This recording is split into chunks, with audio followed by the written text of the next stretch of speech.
Hi, and welcome to this third and last example on how to evaluate a definite integral that involves a u-substitution.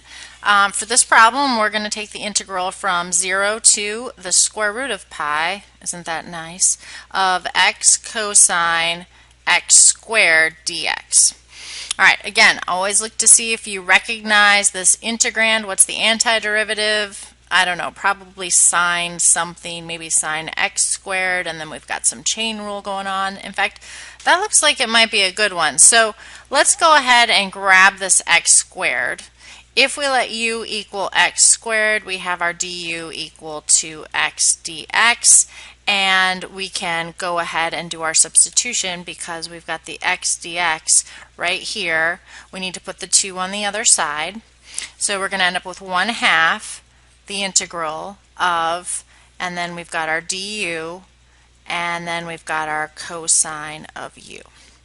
Alright, we're not going to put our limits of integration in yet because right now they're x's and we have to change them into u's. So let's go ahead and, change them into u's right now.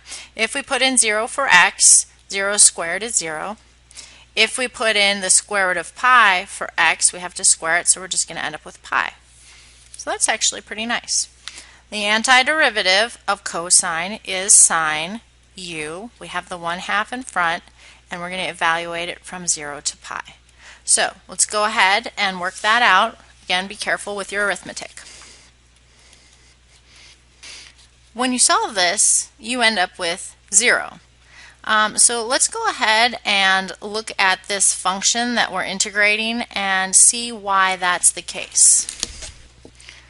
So what I've graphed here is the function that we're integrating, the x equals 0, which is our lower limit of integration, and the x equals the square root of pi. So if you think about an integral as accumulated positive and negative area, it seems that the area trapped between the curve and the x-axis here must be exactly equal to the area trapped between the curve and the x-axis here up to that square root of pi mark, because these two areas effectively cancel each other out. One is positive, one is negative, and based on the results of our integral here, that would make sense. So it's always kind of fun to look at the graph and see what the graphical reasons are for the result that you end up with analytically.